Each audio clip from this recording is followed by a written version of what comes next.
400 ఎకరాల్లో జనాలకి, హైదరాబాద్ జనాలకి ఆక్సిజన్ అందించే ఒక అద్భుతమైన యూనివర్సిటీలో ఉన్న 400 ఎకరాలు బిల్లురావు చేతిలో ఉన్నప్పుడు కూడా ఒక్క ప్రాణికి కూడా హాని జరగలేదు.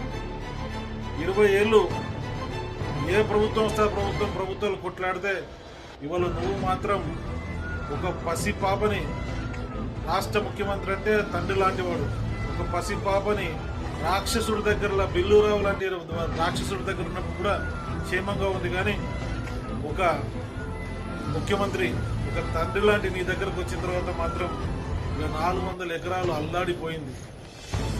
400 ఎకరాల్లో దాదాపు 100 ఎకరాలని ఒక ల్యాండ్ గ్రాబర్ లాగా, హైదరాబాద్లో చాలా మంది ల్యాండ్ గ్రాబర్లు కోర్టుకు సెలవులు ఉన్నప్పుడు కోర్టు నిరాశ్రయులు కోర్టుని ఆశ్రయించే లోపే దాన్ని ధ్వంసం చేయాలి, దాన్ని హస్తగతం చేసుకోవాలని ల్యాండ్ గ్రాబర్ ఆలోచించినట్టు ఒక ముఖ్యమంత్రి హోదాలో కూర్చొని నువ్వు కోర్టు తెరిసే లోపు 400 ఎకరాలని చదును చేసి, అక్కడ వన్యప్రాణులను ఛిద్రం చేసి, అక్కడ ఎకో బ్యాలెన్స్ మొత్తం ధ్వంసం చేసి దాన్ని హస్తగతం చేసుకోవాలన్న నీ ఆలోచన యావత్ ప్రపంచాన్ని నివ్వెరపరిచేలా ఉంది.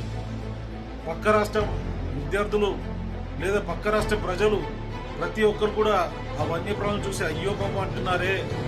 ఇక్కడ ప్రజలతో పాటు వన్యప్రాణులకు కూడా నువ్వు ముఖ్యమంత్రివే, కానీ నీకు మాత్రం కనీసం జాలి దయ లేకుండా వాటన్నిటిని ఛిద్రం చేస్తూ, అక్కడ ఉన్న అడవిని ధ్వంసం చేస్తూ, అక్కడ పర్యావరణాన్ని మొత్తం నాశనం చేసుకుంటూ నీకు ఇప్పటికి కూడా సోయ అనిపించట్లేదా?